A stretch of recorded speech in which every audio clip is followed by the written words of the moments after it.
baik, agar kebaktian dan persekutuan kita dari awal hingga akhir menjadi kesukaan bagi kita dan kemuliaan bagi Allah. Kebaktian pengajaran minggu ini dengan tema peringatan Rabu Abu dalam liturgi gereja yang akan dilayani oleh Ibu Esther Pujo W. PhD dari STT Jakarta. Persembahan dan pengiring pujian Kolintang Efrata 1. Operator LCD Saudara Manik. Kami selaku majelis jemaat mengucapkan terima kasih atas pelayanannya. Tuhan memberkati pelayanan saudara semua. Sebagai bagian dari pertukaran penatua di Klasis Jakarta Utara, maka pada kebaktian ini kita kedatangan penatua tamu, yaitu Penatua Riki P. Siagian dan Penatua Suparno dari GKI Seroja. Kami selaku majelis jemaat mengucapkan terima kasih atas pelayanannya. Tuhan memberkati pelayanan saudara. Kelompok seni Remata akan mengadakan acting workshop yang dilatih oleh Bapak Ferdi Sulaiman dimulai tanggal 1 Maret sampai dengan 5 April 2014. Untuk selengkapnya, umat dapat membacanya di Warta Jemaat. Terima kasih. Mari dengan berdiri kita menyanyikan pujian NKB 217 bait 5, 3, dan 2, Semua yang Tercipta.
Menjadikan langit dan bumi yang kasih setianya kekal selama-lamanya.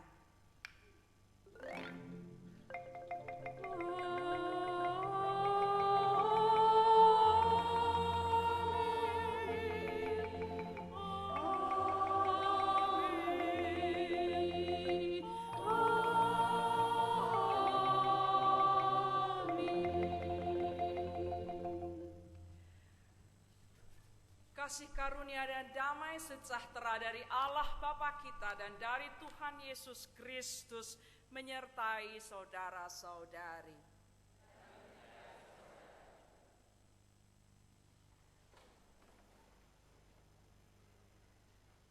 Nas pembimbing kita adalah dari Lukas 5 ayat 31 hingga 32 demikian. Bukan orang sehat memerlukan tabib, tetapi orang sakit. Aku datang bukan untuk memanggil orang benar, tetapi orang berdosa supaya mereka bertobat.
Seperti ada tertulis dalam 1 Yohanes 1 ayat 8 hingga 9 demikian.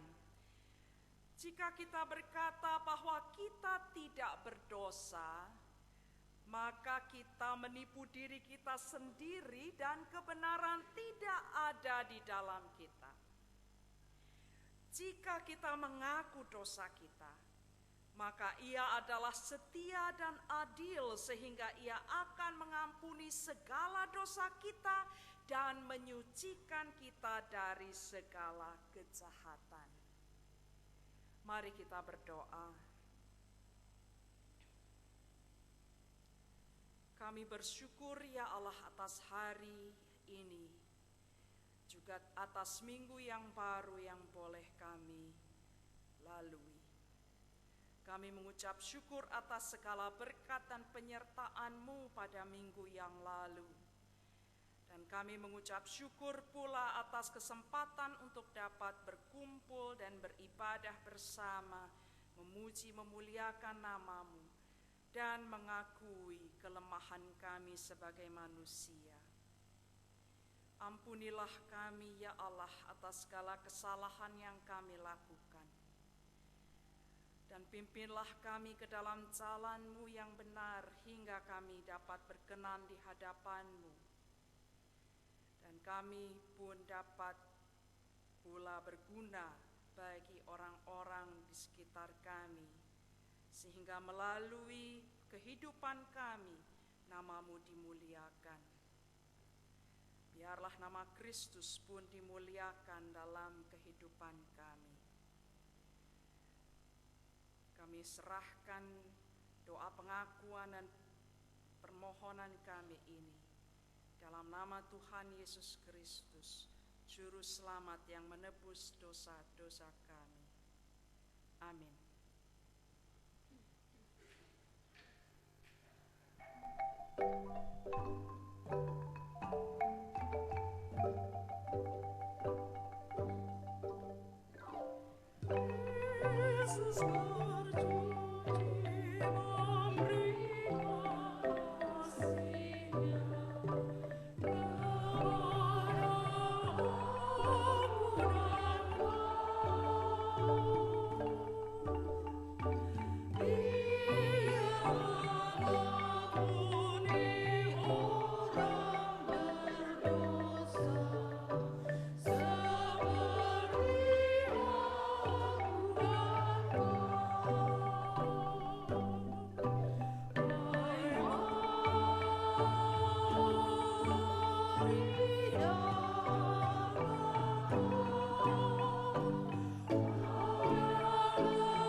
bagi setiap umat dan gereja yang telah mengakui dosanya dengan tulus dan ikhlas, sebagai hamba Tuhan Yesus Kristus, saya memberitakan bahwa Allah telah mengampuni dosa kita. Yesaya 1 ayat 18 menegaskan, sekalipun dosamu merah seperti kirmizi akan menjadi putih seperti salju. Sekalipun berwarna merah seperti kain kesumba akan menjadi putih seperti bulu domba. Mari kita menyanyikan Kidung Jemaat 369 dan menyatakan, ya Yesusku berjanji untuk selalu setia pada Allah.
Mari kita berdoa.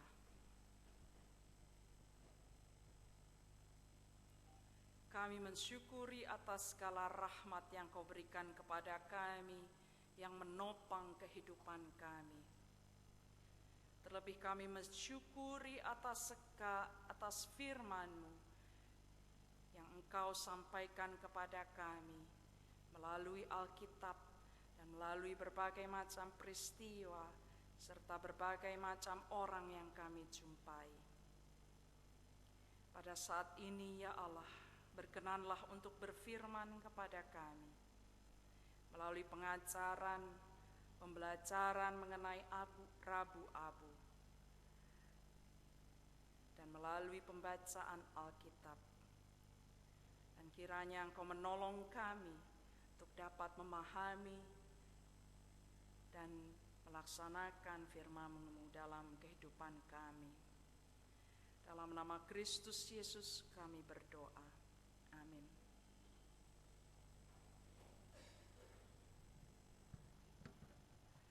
Pembacaan Alkitab kita pada hari ini adalah dari Matius 6 ayat 1 sampai 6 dan kemudian dilanjutkan ayat yang ke-16 hingga ke-21. Pembacaan Matius 6 ayat 1 hingga 6, 16 sampai 21 ini merupakan bacaan Injil pada hari Rabu-Abu. Demikian Injil Yesus Kristus. Ingatlah, jangan kamu melakukan kewajiban agamamu di hadapan orang supaya dilihat mereka. Karena jika demikian, kamu tidak beroleh upah dari Bapamu yang di sorga. Jadi apabila engkau memberi sedekah, janganlah engkau mencanangkan hal itu seperti yang dilakukan orang munafik di rumah-rumah ibadat dan di lorong-lorong, supaya mereka dipuji orang. Aku berkata kepadamu, sesungguhnya mereka sudah mendapat upahnya. Tetapi jika engkau memberi sedekah, janganlah diketahui tangan kirimu apa yang diperbuat tangan kananmu. Hendaklah sedekahmu itu diberikan dengan tersembunyi, maka Bapamu yang melihat yang tersembunyi akan membalasnya kepadamu. Dan apabila kamu berdoa, janganlah berdoa seperti orang munafik. Mereka suka mengucapkan doanya dengan berdiri dalam rumah-rumah ibadat dan pada tikungan-tikungan jalan raya supaya mereka dilihat orang. Aku berkata kepadamu, sesungguhnya mereka sudah mendapat upahnya.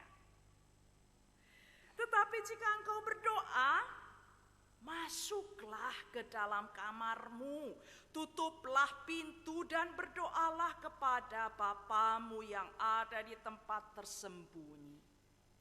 Maka Bapamu yang melihat yang tersembunyi akan membalasnya kepada kamu. Dan apabila kamu berpuasa, janganlah muram mukamu seperti orang munafik. Mereka mengubah air mukanya supaya orang melihat bahwa mereka sedang berpuasa. Aku berkata kepadamu, sesungguhnya mereka sudah mendapat upahnya. Tetapi apabila engkau berpuasa, minyakilah kepalamu dan cucilah mukamu, supaya jangan dilihat oleh orang bahwa engkau sedang berpuasa, melainkan hanya oleh Bapamu yang ada di tempat tersembunyi. Maka Bapamu yang melihat yang tersembunyi akan membalasnya kepada kamu. Janganlah kamu mengumpulkan harta di bumi. Di bumi ngengat dan karat merusakkannya dan pencuri membongkar serta mencurinya. Tetapi kumpulkanlah bagimu harta di sorga.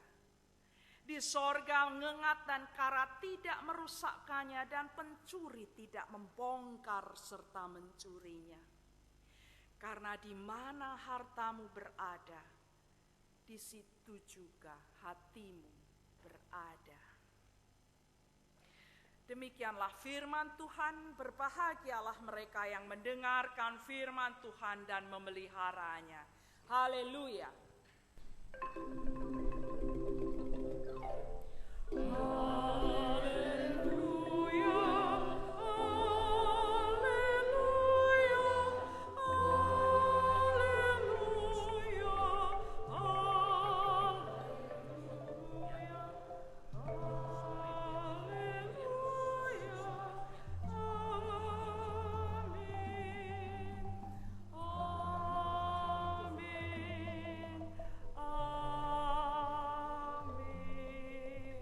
Maaf pemusik, salah saya berdosa.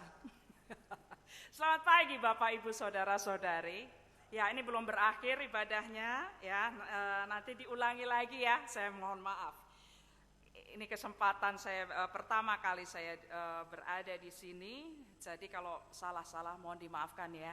Saya biasa dan memang anggota dari GKJ Gereja Kristen Jawa. Oke, baik. Kita akan membahas pada pagi hari ini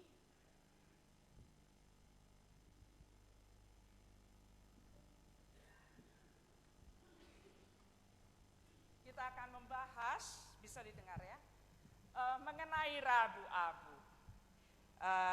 Satu topik yang mungkin masih baru bagi kita, khususnya gereja-gereja Protestan di Indonesia ini. Bukan hanya di GKI ini saja, tetapi di banyak gereja Protestan, karena biasanya Rabu-Abu dilakukan di gereja Katolik dan di gereja Ortodoks. Jadi majelis jemaat meminta saya untuk menerangkan sebenarnya apa Rabu-Abu ini. Baiklah, sebelumnya saya akan memulai dengan membahas tentang mengapa toh kok kita ini perlu melakukan atau mempunyai merayakan ibadah-ibadah yang semacam itu. Biasanya orang akan mengatakan, nah itu kan Katolik, ngapain lagi dilakukan di gereja Protestan? Itu yang sering kali saya dengar alasan untuk menolak atau bukan menolak tapi mencurigai. Kok kita sekarang ini ikut-ikutan gereja Katolik? Pertama saya akan langsung jawab, yang Katolik pun mereka itu sudah Protestan. Kalau Bapak Ibu ingat, mungkin zaman ketika katakanlah tahun 60-an, mungkin masih tahun 70-an, gereja Katolik di seluruh dunia masih menggunakan bahasa Latin dalam ibadah mereka. Sekarang bahasa apa? Bahasa Indonesia di Indonesia, bahasa Jawa di Jawa Tengah sana, ya, bahasa Batak di Sumatera. Nah, ya, kemudian umatnya ya tidak menyanyi sama sekali. Sekarang menyanyi. Ya. Jadi gereja Katolik pun sudah menjadi Protestan. Dulu tidak ada khotbah dalam ibadah. Sekarang wah pandai sekali imam-imam Katolik itu berkhotbah. Ya. Jadi artinya gereja-gereja sekarang ini memang sudah mulai menuju ke titik satu, ya, seperti itu. Nah, jadi saya ingin membahas dulu mengapa kok alasannya gereja-gereja Protestan ini apa istilah? Oh, ada wajah saya di situ baru tahu. Jadi grogi juga nih di film soalnya. Gak pernah biasa saya di film. Jadi itulah yang menyebabkan mengapa alasan ya kita melakukan kembali ibadah khusus, ritual-ritual yang selama ini di gereja Protestan tidak diketahui. Ya, silahkan ganti slide-nya. Nah, yang pertama adalah dasar bahwa tradisi Yahudi dan kekristenan dan agama Kristen itu berasal dari tradisi Yahudi loh ya. Jadi mau tidak mau kita juga melihat apa yang dilakukan dalam tradisi Yudaisme, Yahudi. Ya. Yahudi dan Kristen itu adalah agama yang mendasarkan diri pada kepercayaan bahwa Allah itu bekerja dalam sejarah manusia. Jadi bukan Allah yang berupa roh yang tidak pernah menyapa langsung manusia, tetapi justru penyelamatan Allah itu terjadi dalam sejarah. Ya. Nah, jadi misalnya kalau dalam Injil Lukas kita dicatat ada kelahiran Yesus terjadi di Bethlehem pada waktu Agustinus menjadi kaisar Roma. Dan kematian serta kebangkitan Yesus terjadi pada saat Pilatus memerintah di Yudea. Ya, jadi ada catatan sejarahnya. Demikian pula dalam Perjanjian Lama dicatat bahwa orang Israel dahulu dijajah atau dibawa ke Mesir, kemudian mereka dilepaskan. Ya, Allah melepaskan mereka, mengeluarkan mereka dari Mesir pada zaman Firaun. Jadi ada catatan sejarahnya dan oleh karena itulah kita ada momen-momen tertentu, saat-saat tertentu yang kita rayakan, yang kita ingat, yaitu saat ketika Allah menyatakan penyelamatannya bagi manusia. Ya. Nah, tentu saja peristiwa penyelamatan Allah yang tertinggi adalah dalam peristiwa yang dialami kelahiran, kehidupan sehari-hari, kesengsaraan, kematian dan kebangkitan serta kenaikan Yesus Kristus.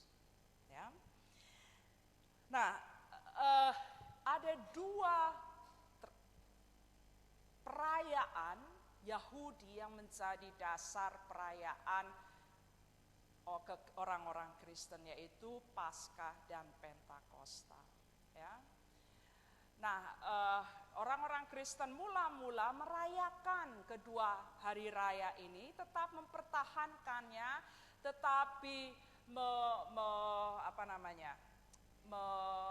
memberikan arti baru pada kedua perayaan tersebut.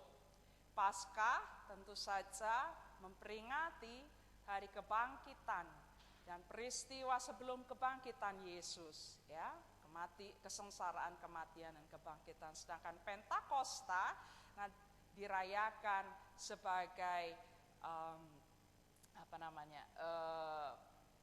turunnya Roh Kudus dan kelahiran gereja. Ya.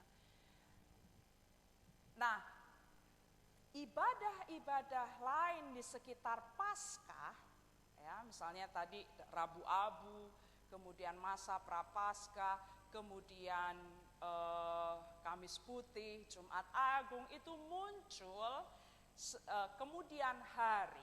Jadi yang pertama yang dirayakan memang Paskah dan Pentakosta, ya. Sejalan dengan berkembangnya gereja, muncullah perayaan-perayaan lain atau ibadah-ibadah lain di sekitar perayaan Paskah. Ya, silakan ganti. Perayaan Paskah, karena kita membahas secara khusus tentang Rabu Abu yang berhubungan dengan Paskah. Perayaan Paskah itu bermula dari perintah Allah, ya. Nanti Bapak Ibu bisa membacanya sendiri di rumah. Pada hari ini harus kau beritahukan kepada anakmu laki-laki, ibadah ini adalah karena mengingat apa yang dibuat Tuhan kepadaku pada waktu aku keluar dari Mesir. Hal itu bagimu harus menjadi tanda pada tanganmu dan menjadi peringatan di dahimu supaya hukum Tuhan ada di bibirmu. Sebab dengan tangan yang kuat Tuhan telah membawa engkau keluar dari Mesir. Haruslah kau pegang ketetapan ini pada waktunya yang sudah ditentukan dari tahun ke tahun. Jadi Allah sendiri yang memerintahkan supaya perayaan Paskah itu diadakan, ya. Kemudian perayaan Paskah Israel, Yahudi, pertama kali memperingati keluarnya bangsa itu dari Mesir. Lalu yang kedua, Paskah Israel juga memperingati ritus pengorbanan anak domba dan roti tidak beragi yang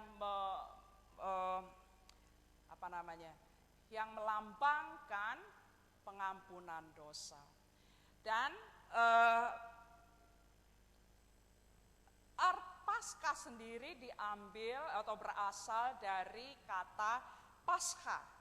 Oleh karena itu ada orang yang menulis Paskah tanpa H, Paskah, ya. Seperti misalnya, karena itu bahasa Latin, ya, Paskah. Dan kalau sama seperti sekolah sebetulnya tanpa H. Nah, kalau lidah Indonesia ini nggak bisa tanpa H, jadi bacanya ya sekolah, ya, Paskah. Ya, jadi samalah, mirip-mirip lah, ya, artinya tidak salah. Nah, kemudian dalam bahasa Ibraninya disebut dengan Pesach, ya. Kalau dalam bahasa Inggris kemudian Passover, yang artinya sebetulnya ketiga kata ini artinya melewati, ya, melewati jurang atau melewati laut merah menuju Tebrau, itu menuju ke tanah perjanjian, melewati gurun pasir menuju tanah Kanaan, ya. Nah, demikian pula nanti Yesus melewati maut menuju kebangkitan, ya. Jadi melewati. Silakan ganti. Nah, pada mula-mula Paskah kemudian dirayakan sebagai tradisi atau perayaan mingguan. Jadi setiap hari Minggu itu sebetulnya adalah hari Paskah kecil, ya. Dan kemudian juga ada perayaan Paskah tahunan. Jadi kita melakukan perayaan Paskah itu sebetulnya setiap minggu. Karena mengapa alasan kita merayakan berkumpul bersama pada hari Minggu beribadah, yaitu untuk merayakan kebangkitan Kristus. Itu Paskah, ya. Tapi ada satu hari Minggu yang menjadi perayaan khusus, dikhususkan memang benar-benar untuk mengingat kebangkitan Yesus, yaitu Paskah tahunan. Ya, setiap tahun ada perayaan Paskah besar. Nah, Paskah itu dirayakan dari kenangan akan pembebasan dari perbudakan di Mesir menjadi kenangan akan pembebasan umat Tuhan dari kuasa dosa melalui kematian dan kebangkitan Kristus. Ya, jadi ada perubahan. Nah, kemudian kalau tadi dalam Paskah Yahudi ada dirayakan pengorbanan anak domba. Nah, sekarang dalam kekristenan apa atau siapa anak domba itu? Ya, Kristus, Yesus Kristus yang mati tersalib, yang menebus dosa, menanggung dosa manusia, itu dipahami sebagai sang anak domba Allah.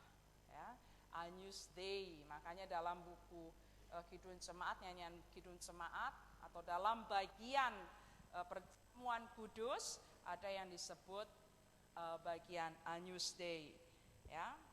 Anak domba Allah penebus dosa dunia, kasihanilah kami, ya. Anak domba Allah penghapus dosa dunia, kasihanilah kami. Anak domba Allah penghapus dosa dunia, berilah kami damai. Itu ada bagian dari tata ibadah perjamuan kudus. Nah, kemudian orang Yahudi merayakan Paskah dengan sebuah perjamuan, ya, yang namanya seder. Nah, perjamuan inilah kemudian menjadi dasar dari perayaan perjamuan kudus, memperingati pelayanan, kematian dan kebangkitan Kristus. Oleh karena itulah perjamuan Paskah memang perjamuan kudus sudah selayaknya dilakukan pada hari Paskah. Selanjutnya, nah, kemudian seperti sudah saya katakan tadi, berbagai tradisi perayaan berkembang untuk lebih mendukung, lebih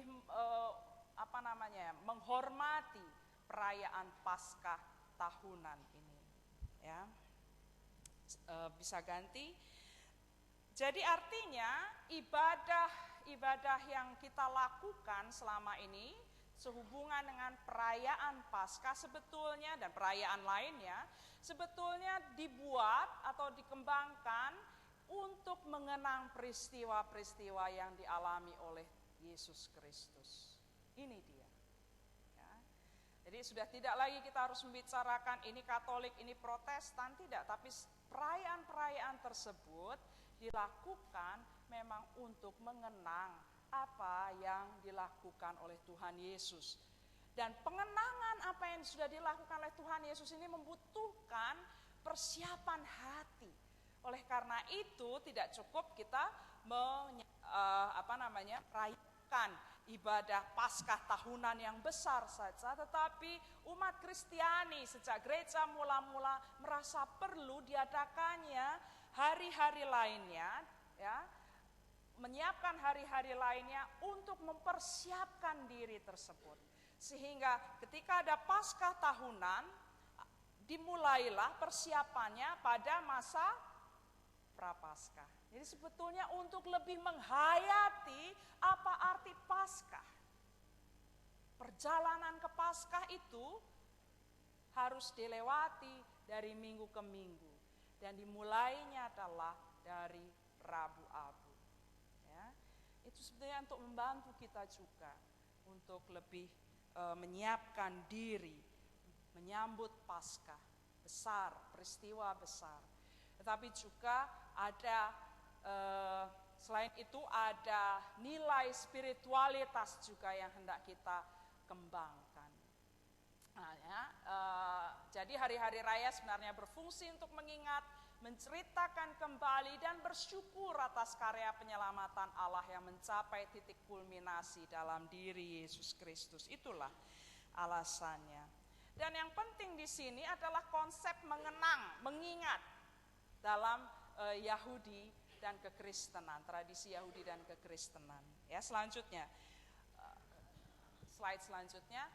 Jadi mengenang dalam konteks ibadah sebenarnya juga merupakan saat ketika kita sendiri hadir dalam peristiwa yang kita ingat itu.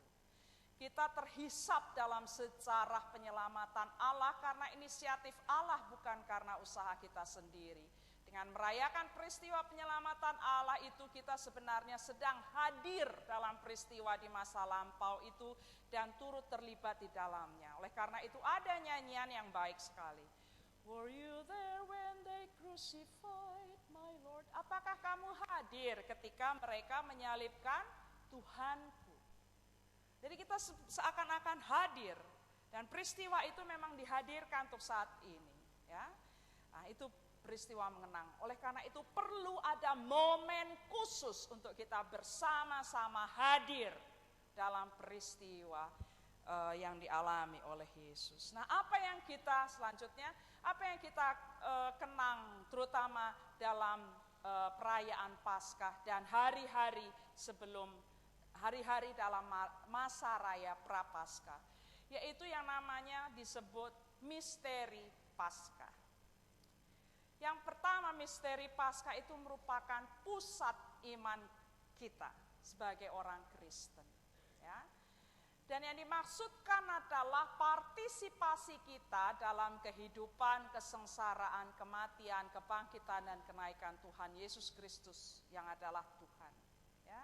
Jadi kita turut serta berpartisipasi dalam peristiwa atau yang dialami oleh Tuhan Yesus. Tuhan Yesus mati, maka kita perlu mati. Mati terhadap apa? Ada ide? Mati fisik? Ya, memang. Tapi terlebih mati terhadap apa? Dosa, betul sekali. Manusia lama kita harus mati. Dan kita bangkit bersama Kristus. Kematian terhadap dosa itu kemudian membawa kita mendapat kehidupan baru, manusia baru yang sama seperti Kristus. Ya, jadi harusnya memang kita bertumbuh seperti Kristus, demikian kan Rasul Paulus mengatakan. Jadi hidup yang sedapat mungkin tidak melakukan dosa itu lagi. Nah, ini sebetulnya yang harus kita jalani. Ini pusat iman Kristen. Ya. Dan kita naik ke sorga bersama Tuhan Yesus. Itu adalah janji Tuhan sendiri, janji Allah. Ya, makanya ada yang nyanyian atau orang yang mengatakan kenaikan Tuhan Yesus ke sorga adalah untuk dari Alkitab sebetulnya, menyiapkan tempat bagi kita. Ya. Nah, ini jadinya nomor 2. Melalui kematian kebangkitan Yesus Kristus kita dibebaskan dari dosa dan kematian, dan oleh Roh Kudus kita dilahirkan kembali ke dalam kehidupan kekal bersama Allah. Jadi sebetulnya sebagai umat tebusan, Paskah memberdayakan kita untuk menjadi saksi-saksi kebangkitan yang solider terhadap seluruh ciptaan dan membagikan kehidupan bagi sama manusia dan ciptaan Allah lainnya. Ini pusatnya. Setelah menjadi manusia baru, kita pun harus solider, membangkitkan, memberi kehidupan bagi orang-orang lainnya. Nah, baik. Rabu Abu berhubungan dengan yang namanya masa Prapaskah. Ya. Dan masa Prapaskah ini sebetulnya sudah dimulai sebelum abad ke-5. Ada tradisi berpuasa, tradisi devosi, praktik kesalehan dalam gereja dengan membaca Alkitab, berdoa, ya, juga memberi sedekah. Ya, beberapa minggu lalu Pendeta Rashid Rahman sudah menceritakan, saya dengar dari anggota majelis sudah membahas tentang sedekah dan berpuasa. Nah, jadi sudah dari sejak gereja mula-mula ada upaya untuk menjalani kehidupan yang lebih baik dalam berpuasa dan memberi sedekah, ya. Nah, kemudian masa Prapaskah juga dilaksanakan yang dilaksanakan selama 46 hari itu, ya, 40 hari khususnya berkembang dari tradisi tersebut, tradisi gereja mula-mula itu, ya. Dan bagi para orang-orang yang melakukan dosa besar pada zaman itu, masa 40 hari ini menjadi masa waktu ketika mereka harus menjalankan disiplin pertobatan, ya. Mereka harus datang setiap hari ke gereja untuk ditanya apakah kamu sudah melakukan kebaikan, sudah bertobat, ya. Mereka dikhotbahi, mereka didoakan, mereka harus menjalankan puasa dan seterusnya setiap hari, dan mereka memakai baju khusus seperti karung goni, ya. Nah, kemudian masa 40 hari ini juga menjadi masa persiapan yang intensif bagi orang-orang yang akan dibaptiskan pada hari Paskah, ya. Nah, jadi hari Paskah ini sangat cocok untuk menjalani baptisan, karena artinya mati dan bangkit itu. Dan bagi orang-orang Kristen yang sudah dibaptis, masa ini dapat ditujukan pula sebagai saat yang khusus untuk membangun rohani dalam menjalankan disiplin rohani, ya, mewujudkannya dengan pertobatan, berdevosi, doa, pembacaan dan perenungan Alkitab, berpuasa, berpantang, bersedekah, ya, merenungkan dan menjalankan makna baptisan, ya. Nah, slide selanjutnya, Rabu Abu, ya, ini menandai dimulainya masa Prapaskah tadi, ya. Secara khusus Rabu Abu berpusatkan pada tema mengenang kefanaan hidup manusia dan pengharapan akan penyempurnaan hidup dalam keabadian bersama Kristus. Pertama itu, bahwa manusia itu fana, ya. Yang kedua adalah Rabu Abu dimaksud untuk menandai permulaan baru dalam kehidupan iman kita, yaitu saat kita melakukan pertobatan dengan sungguh-sungguh. Pertobatan berbalik, ya, metanoia, berbalik, kehidupan yang berbalik dari kehidupan yang begini berdosa menjadi kehidupan yang berada dalam melakukan firman Allah, seperti itu, ya. Meninggalkan dosa pada masa lalu sambil terus berharap dan berusaha untuk hidup dalam anugerah Allah yang telah menebus dan jadikan kita manusia baru. Ya, ada orang yang bertobat itu berarti merasa saya terus bersalah. Ya. Ketika kita sudah menyadari keberdosaan, meninggalkan dosa itu, tidak, dosa no way, ya. Tidak lagi, kemudian kita mulai hidup baru, ya. Nah, itu maksudnya. Nah, selanjutnya,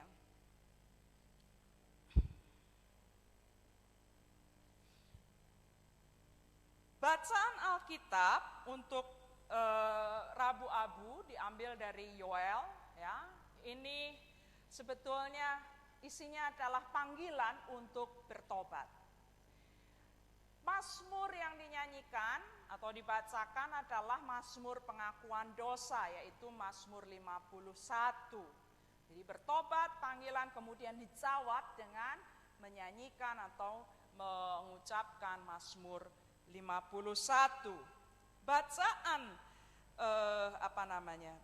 bacaan yang kedua atau bacaan dari kitab Rasuli diambil dari 2 Korintus 5 ayat 20b hingga 6 ayat 10, ya. Ini dalam ayat ini Paulus mengingatkan kita bahwa Yesus Kristus yang tidak berdosa itu mengalami dosa, mengalami sengsara dan kematian oleh karena dosa-dosa kita, ya.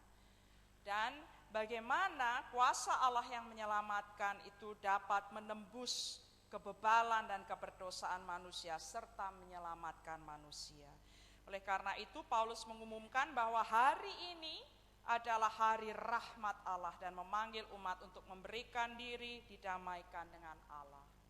Dan bacaan Injilnya adalah yang kita baca tadi, ya, kita dengarkan tadi, yaitu tentang bagaimana toh kita menjalankan kehidupan kesalehan, mempraktikkan praktik aksi kesalehan.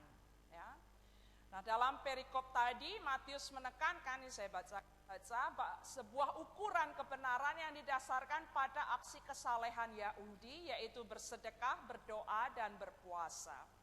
Tuhan Yesus tidak menolak praktik kesalehan tersebut, tetapi ia mengkritik orang yang melakukannya dengan tujuan untuk mendapatkan pujian dari orang lain dan sebagai tanda kepuasan pribadi.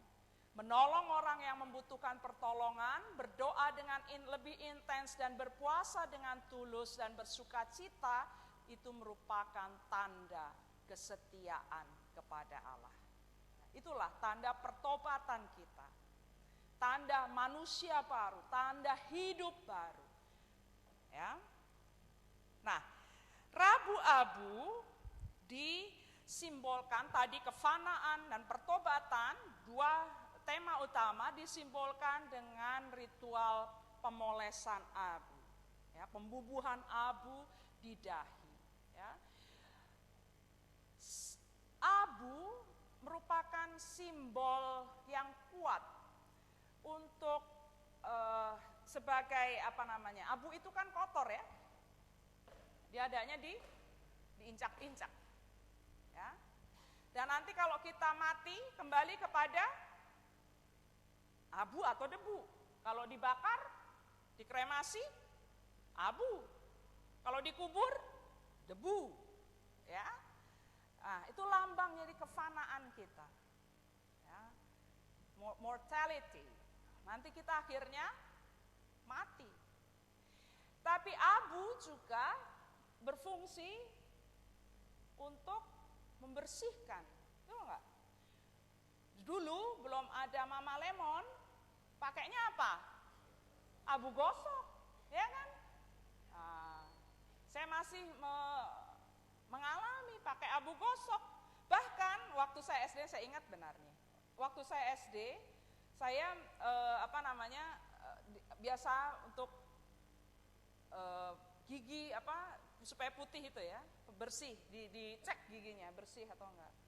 Ibu saya makaikan saya abu gosok juga. Ih, jijik. Ya, tapi ternyata memang membersihkan sekali, ya. Jadi kalau sekarang saya bilang aduh jijiknya minta ampun, tapi itu membersihkan benar. Jadi abu berfungsi untuk membersihkan. Sehingga abu ini dipakai untuk mengekspresikan, mengungkapkan arti bahwa kita itulah kita. Tidak ada apa-apanya di hadapan Allah. Tetapi kita dibersihkan oleh karena kuasa penyelamatan Tuhan Yesus. Dan itulah tanda bahwa kita ingin dibersihkan, didamaikan oleh Allah. Ya, kenapa kok di dahi?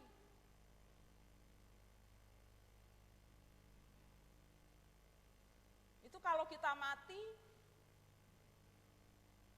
abu biasanya diinjak. Ada dua peristiwa. Kalau kita mati, kapan lagi kalau di dahi, kalau kita mati kan? Kalau dikuburkan itu, debunya, meskipun kita sudah pakai ini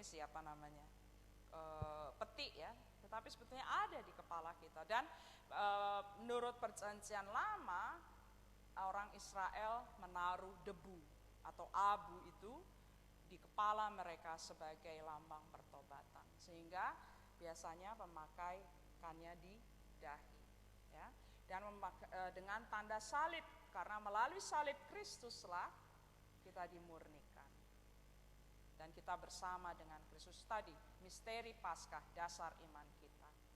Dan dalam peristiwa Rabu Abu juga ada simbol pertobatan. Jadi pengakuan dosa bisa panjang dan membaca Mazmur 51. Ya. Nah, baik hingga sekarang silahkan saya serahkan pada Bapak Ibu. Kita sudah mendengar penjelasan dari Bu Esther. Kita akan membuka sesi tanya jawab. Diingatkan Bapak Ibu untuk jika Bapak Ibu ingin bertanya, harap Bapak Ibu berdiri supaya Asyir dapat memberikan mic-nya dan dapat didengar. Lalu yang kedua, Bapak Ibu harap diperhatikan bahwa jangan memberikan kesaksian, tapi berikanlah sebuah pertanyaan, gitu ya. Kita akan mulai sesi pertama kita mulai dari aula dahulu. Dari aula yang di ruang kebaktian dan balkon bisa bersiap-siap. Di aula ada yang ingin bertanya?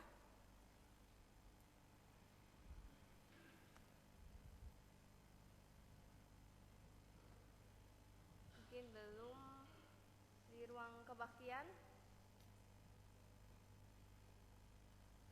balkon.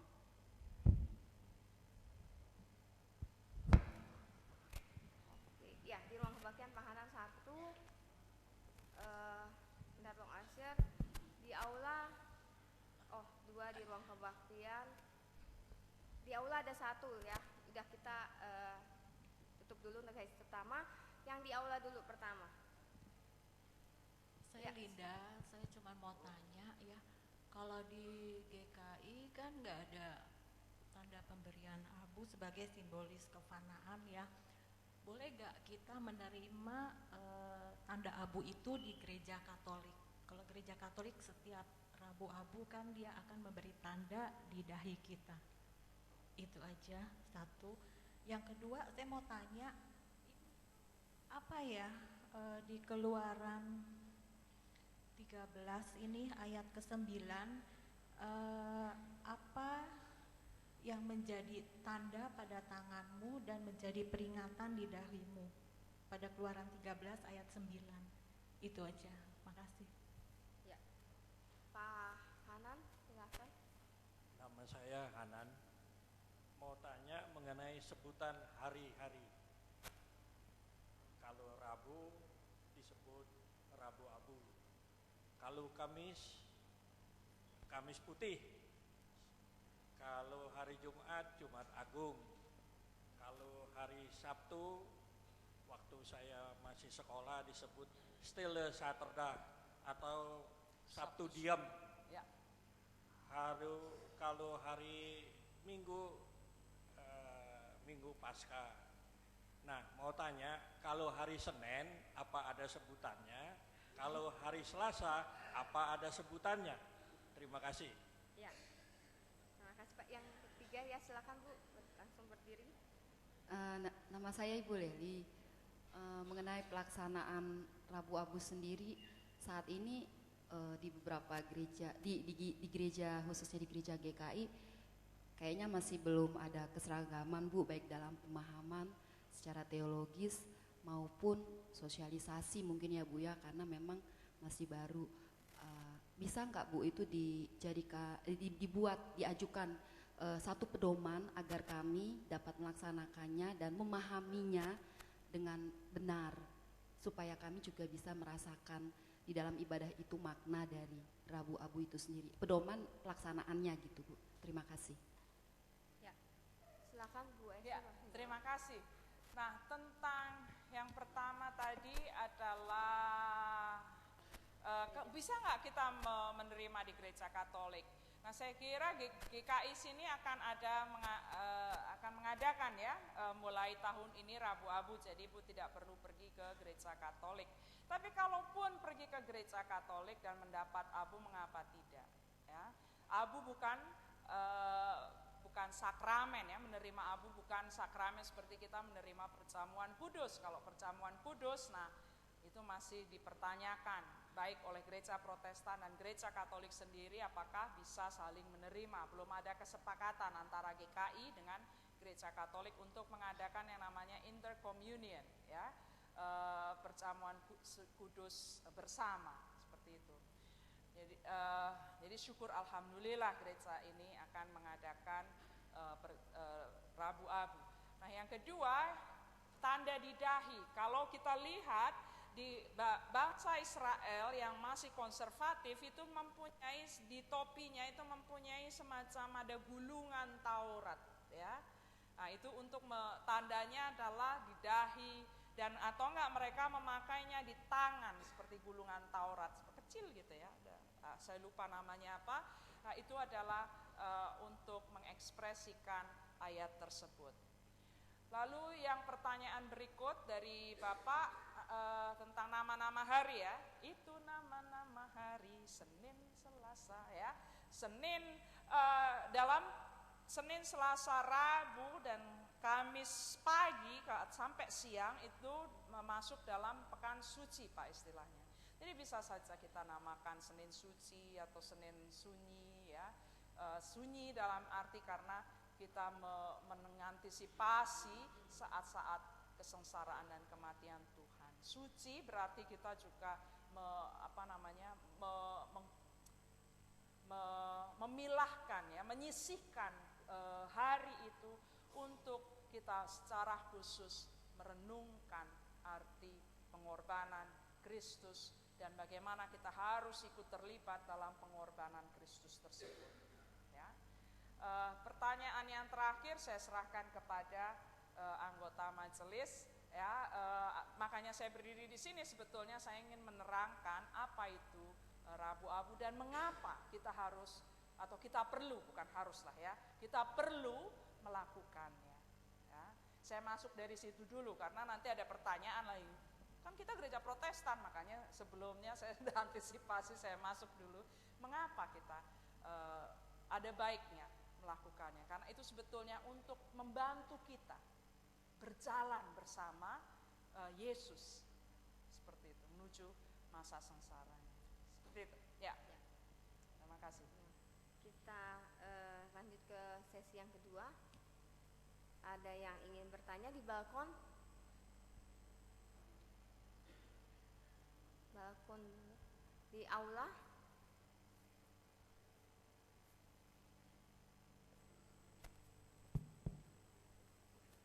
Ya. Aku Linda, aku mau tanya, Ibu bilang bakal diadakan di GKI. Itu jatuhnya di hari Rabunya, hari Rabu itu sendiri apa maksudnya di hari kerja itu apa di hari Minggu? Ya, silakan anggota majelis menjawab.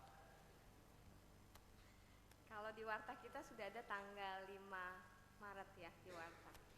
Itu memang harinya hari Rabu. Jadi ini juga mungkin tahun ini pertama, nanti baru kita juga sama-sama belajar. Jadi kalau ditanya majelis juga masih tidak semua kita tahu secara teknisnya begitu. Karena kan baru akan dijalani hari Rabu begitu. Ya. Mungkin yang lebih tahu adalah bidang peribadah atau lebih baik mau yakin tanya pendeta Rewah karena beliau akan yang mempersiapkannya. Begitu. Nanti kalau saya jawab salah. Gitu ya. Oke, di ruang kebaktian, ya. Silakan. Dalam perayaan Paskah disebut Tuhan Yesus menebus dosa. Apakah itu tepat? Apakah tidak lebih baik tepat pakai kata-kata Tuhan Yesus menghapus dosa? Karena dosa tidak perlu ditebus. Inilah pertanyaan saya. Terima kasih, Bu. Terima kasih.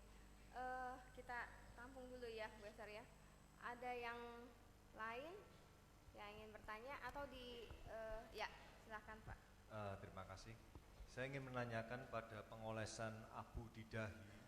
Kalau kita lihat di gereja Roma Katolik, itu imam menggunakan ibu jari. Sedangkan di GKI, beberapa GKI yang sudah melaksanakan, saya lihat imam kita pakai telunjuk. Nah, ini yang betul sebenarnya bagaimana? Apakah ada makna khusus antara ibu jari dengan telunjuk? Terima kasih. Ya, terima kasih Pak. Di aula satu lagi, Nama saya Marta. Saya ingin tanyakan adalah kalau di gereja Katolik biasanya abunya diambil dari daun palem yang dibakar. Apakah di GKI juga hal itu dilakukan dan apakah itu ada maknanya? Terima kasih. Terima kasih. Penting. Ya, kita jawab ya Bu Esther ya. Ya, terima kasih Ibu. Tentang apa, yang mana yang betul, menebus dosa atau menghapus dosa?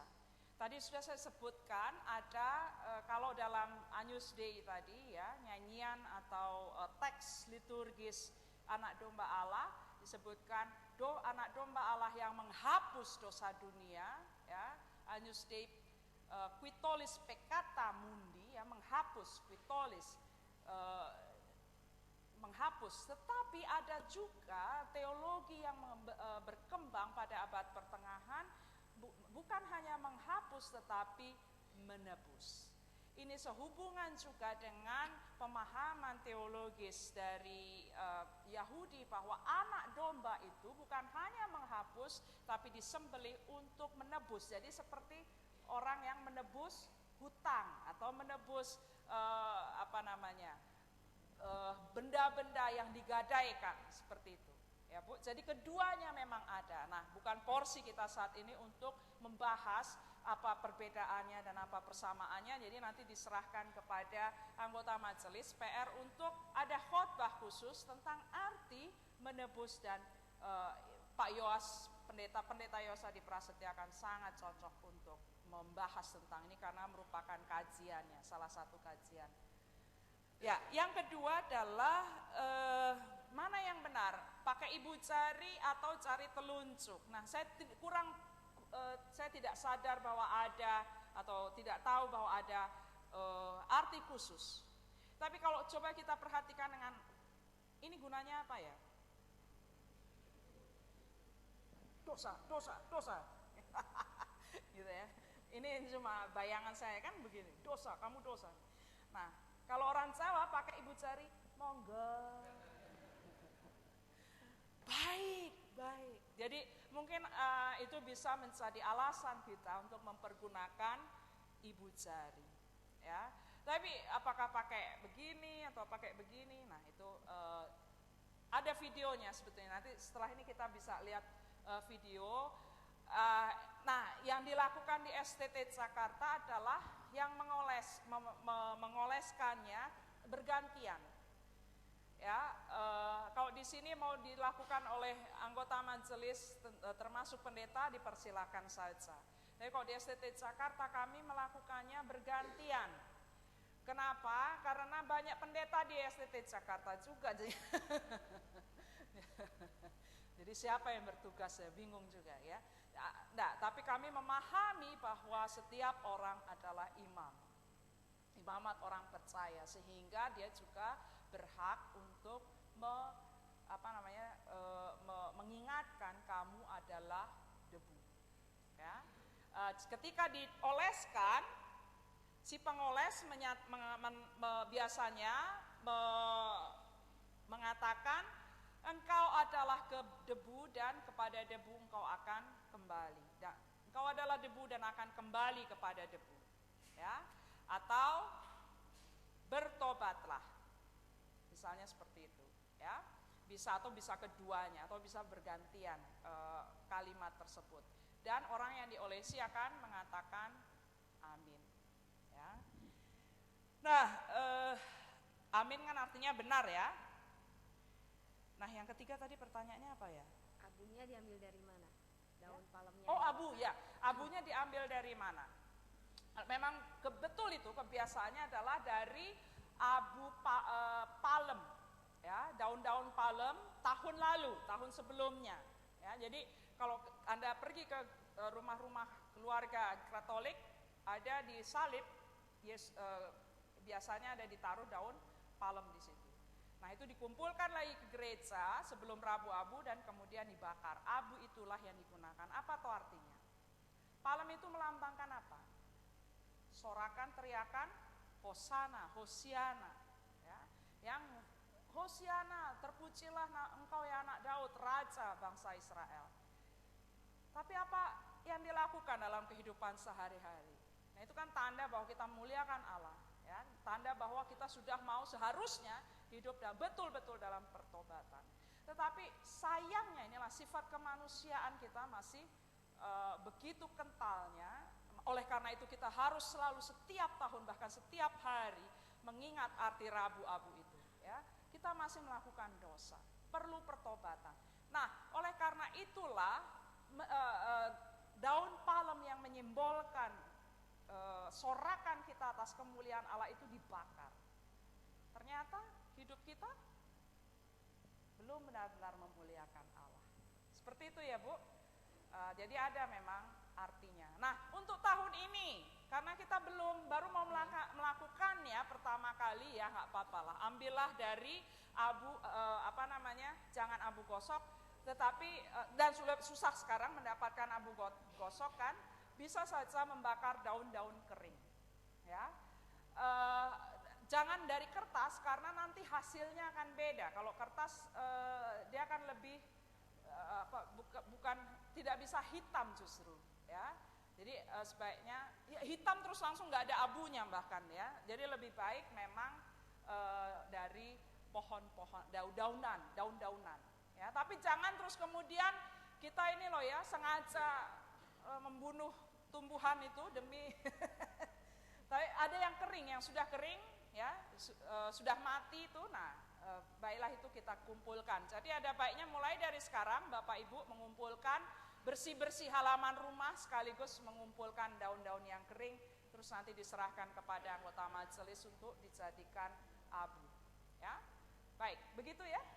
Bisa kita melihat videonya Bapak atau Ibu atau siapapun juga operator. Nah ini sayangnya masih dalam bentuk snapshot, jadi sedikit saja. Mungkin video yang kedua saja Pak, jangan yang pertama. Untuk bagaimana cara pengolesan abu tersebut dilakukan.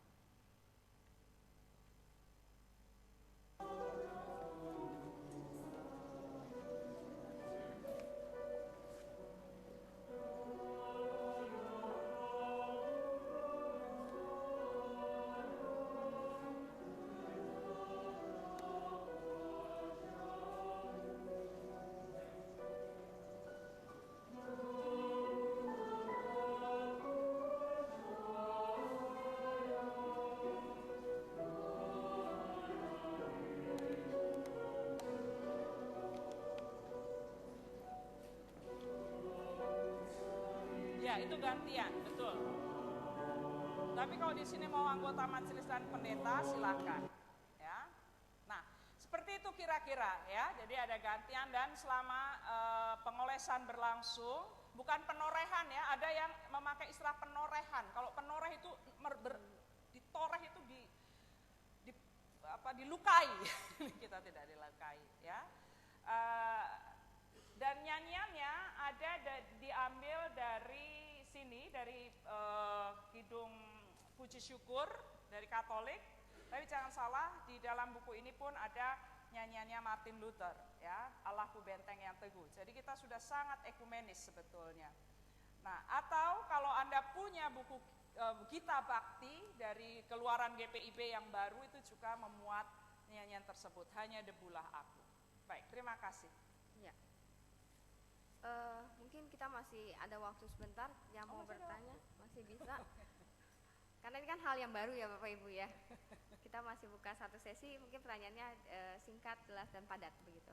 Ada yang mau bertanya? Atau sudah jelas? Kalau sudah jelas, Bapak Ibu, kalau Bapak Ibu menginginkan makalah tentang materi ini, Bapak Ibu dapat memintanya kepada Pokja Bina Jemaat dengan emailnya binajemaatgabung@yahoo.com, atau Bapak Ibu bisa menghubungi Pokja Bina Jemaat begitu ya. Jadi Bapak Ibu dapat memperoleh makalahnya. Ya, kita akan meminta Bu Esther untuk menyimpulkan untuk terakhirnya. Terima kasih. Pak, bisa diperlihatkan slide gambar-gambar itu. Saya mengumpulkan beberapa gambar untuk menolong kita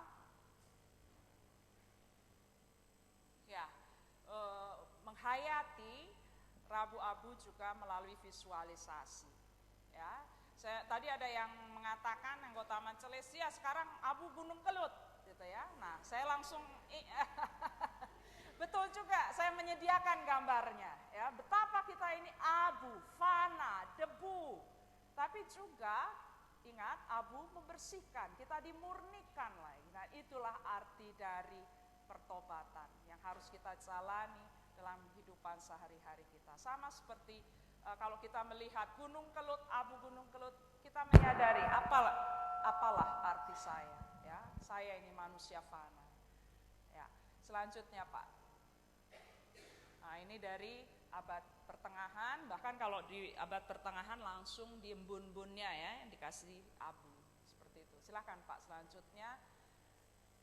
Nah, bagaimana coba Anda mengatakan kepada anak engkau adalah debu dan kembali kepada debu? Sulit sekali.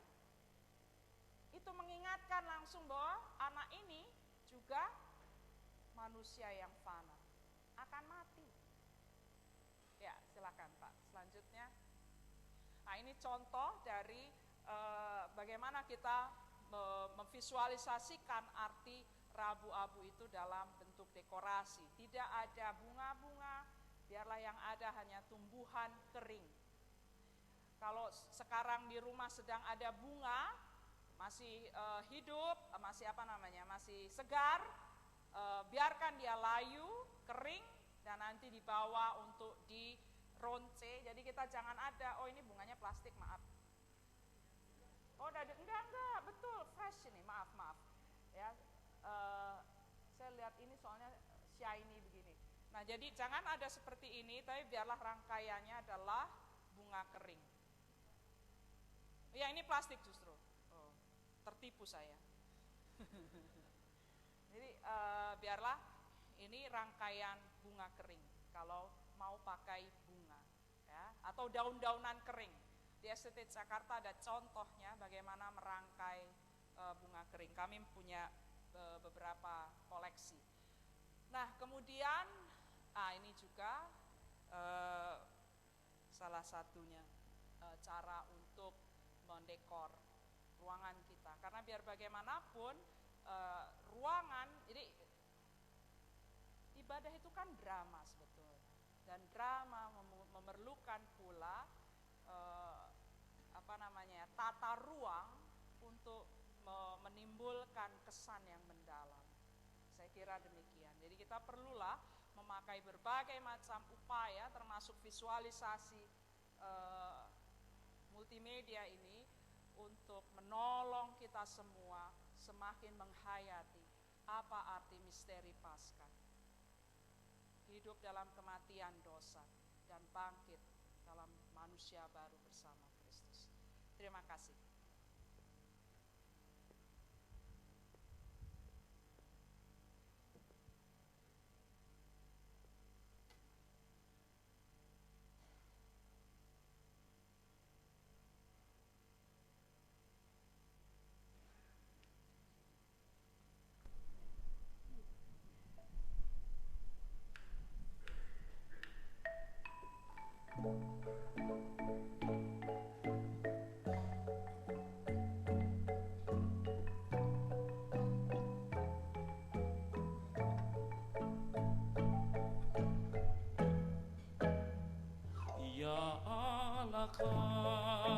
Kasih-Mu besar, lebih besar dari segala, tiada terduga dalamnya, tiada terjangkau luasnya.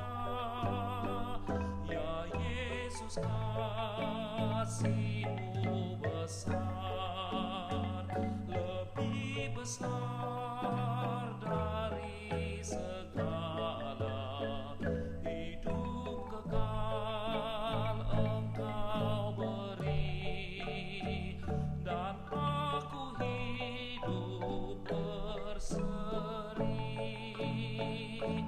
Dalam doa aku bersyukur atas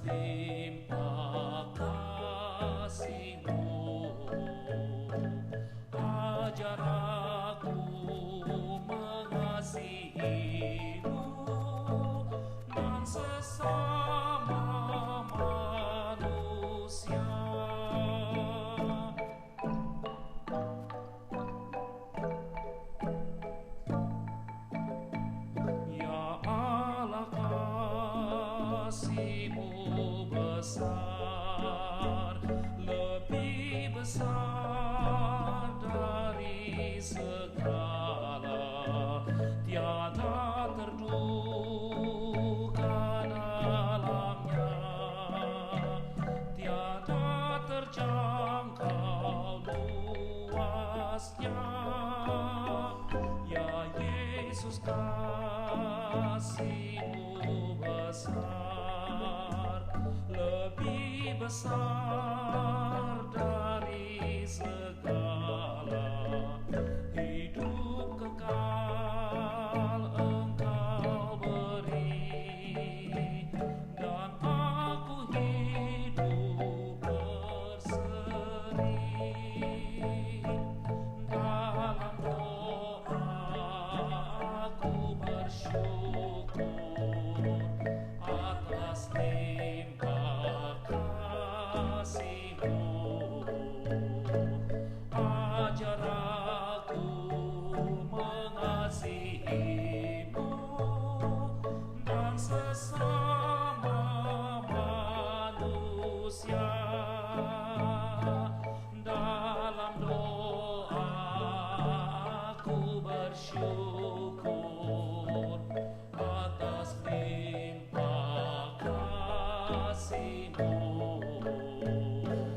Ajar aku mengasihi-Mu dan sesama manusia,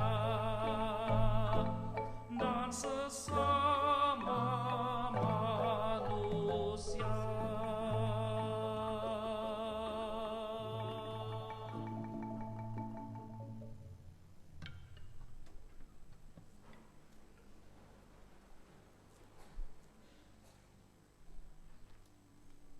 Marilah kita bersama dengan gereja dari segala abad dan tempat, kita ikrarkan iman kita seturut dengan pengakuan iman rasuli.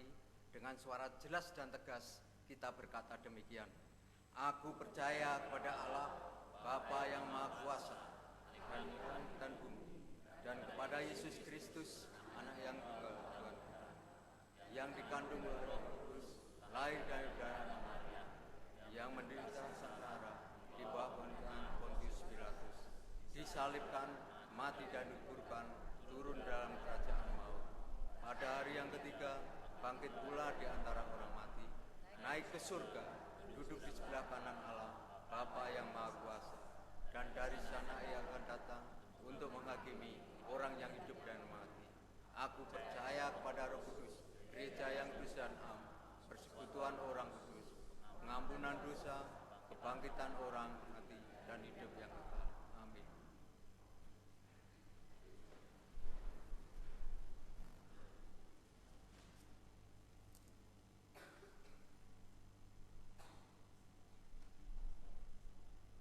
Mari kita berdoa. Kami bersyukur ya Allah atas kasih-Mu yang luar biasa kepada kami, sehingga Engkau menyelamatkan kami melalui karya penebusan Tuhan Yesus Kristus. Kami mengucap syukur bahwa Engkau mempedulikan kami dan mengangkat kami menjadi anak-anak-Mu. Dan tolonglah ya Bapa untuk kami dapat menghidupi arti sebagai anak-anak Allah, sebagai orang-orang yang telah ditebus, yang telah diselamatkan oleh Tuhan Yesus Kristus dengan perbuatan nyata dalam kehidupan kami sehari-hari.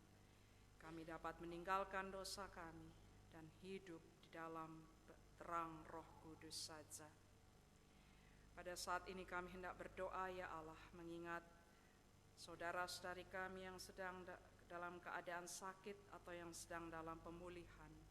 Kiranya Tuhan menyertai mereka, Tuhan menguatkan mereka, dan memberi mereka kesembuhan. Tangan kasih-Mu juga menyapa anggota keluarga saudara-saudari kami yang sedang sakit ini, sehingga mereka dapat kuat, mereka dengan sabar dapat merawat, melayani anggota keluarga mereka yang sakit. Kami pun bersatu hati mendoakan para korban letusan gunung yang ada di Tanah Karo, Gunung Sinabung, dengan yang ada di Kediri, Gunung Kelut. Kiranya Tuhan menolong mereka, memberi kecukupan, memberi kekuatan dan kesehatan, dan terlebih memberi harapan akan kehidupan yang lebih baik di tengah-tengah bencana alam yang hebat yang mereka alami. Kiranya Engkau ya Allah juga menggerakkan hati banyak orang untuk turut membantu saudara-saudari kami yang mendapati kemalangan karena letusan gunung tersebut. Kami pun bersatu hati berdoa bagi orang-orang yang berada di negara yang sedang mengalami konflik, yang berada di Suriah, yang berada di Mesir, yang berada di Venezuela, yang berada di Ukraina. Kiranya Engkau ya Allah sumber kedamaian, menolong segala upaya untuk terciptanya damai di negeri-negeri yang sedang berkonflik tersebut. Kiranya Tuhan tetap memberi harapan yang tidak pernah putus kepada penduduk di negara-negara tersebut, sehingga mereka dapat melanjutkan kehidupan mereka, dapat memperjuangkan hidup mereka, dapat memperjuangkan kedamaian dan keadilan bagi negeri mereka. Kami pun bersatu hati ya Allah berdoa bagi pemerintah Republik Indonesia ini. Kiranya Allah memberi kebijaksanaan dan memberi kerendah hatian pada para pemimpin negeri ini, supaya mereka mau berjalan di jalan-Mu saja, mengesampingkan egoisme pribadi mereka dan menjalankan amanat mereka untuk menjadikan kehidupan rakyat Indonesia ini sejahtera. Kami berdoa pula bagi gereja-gereja-Mu di seluruh dunia ya Allah.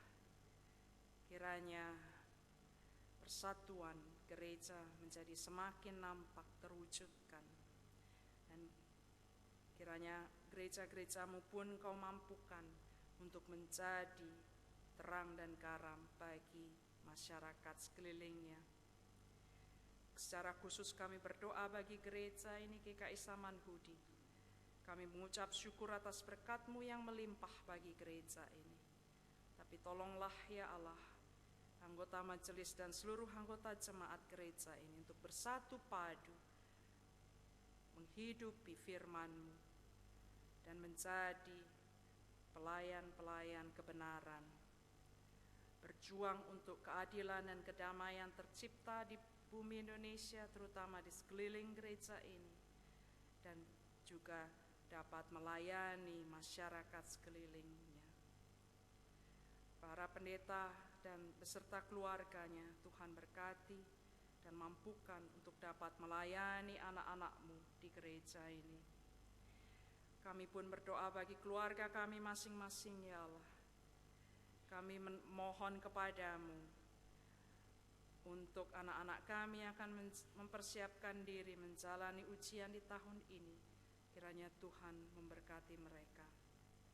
Kami berdoa ya Allah sebagai orang tua, kiranya Engkau kuatkan dan mampukan menjadi teladan bagi anak-anak kami, bagaimana hidup sesuai dengan sabda-Mu. Kami pun menyerahkan diri kami masing-masing ya Allah. Kiranya Engkau selalu menuntun langkah kami. Engkau menuntun kehidupan kami sehingga dapat menjadi pewarta kabar baik, pewarta penyelamatan Kristus. Inilah doa kami ya Allah, kiranya Engkau sempurnakan sesuai dengan rahmat-Mu. Dan kiranya Engkau mengabulkannya dalam nama Kristus Yesus Tuhan dan Juru Selamat kami. Amin.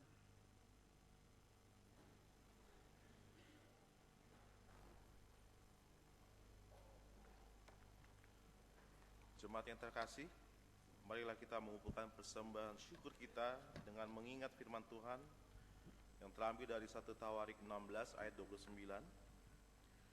Berilah kepada Tuhan kemuliaan namanya, bawalah persembahan dan masuklah menghadap Dia. Sujudlah menyembah kepada Tuhan dengan meriaskan kekudusan.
Allah Bapa kami di surga, Bapa, puji syukur Bapa kami panjatkan kepadamu jika pada saat ini Bapa kami kembali ke rumah Bapa dalam kebaktian minggu.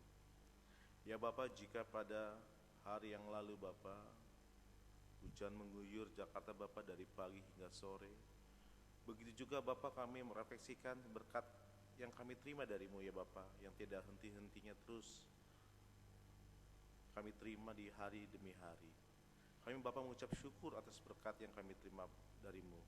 Dan pada saat ini Bapa, kami mempersembahkan kembali persembahan yang syukur kami ini Bapa kepadamu melalui persembahan ini.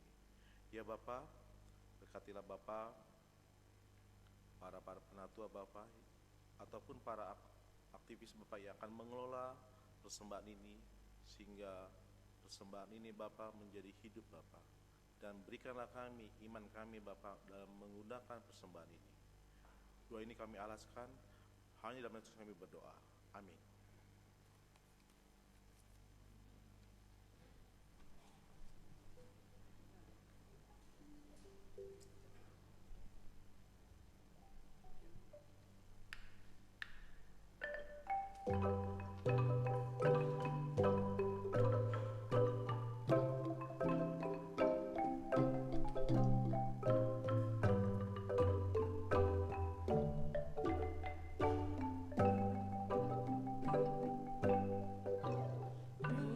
Bukit yang jauh, tanpa kayu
Umat yang dikasihi Tuhan, marilah kita pulang, mari kita undur dari tempat ini dengan tetap mengingat bahwa kita harus mati dan hidup bersama dengan Kristus. Arahkanlah hatimu kepada Tuhan. Jadilah saksi Kristus. Terpujilah Tuhan. Marilah kita menerima berkat Allah. Tuhan memberkati dan melindungi kita. Tuhan menyinari kita dengan wajah-Nya dan memberi kasih karunia. Tuhan menghadapkan wajah-Nya kepada kita dan memberi damai sejahtera. Amin.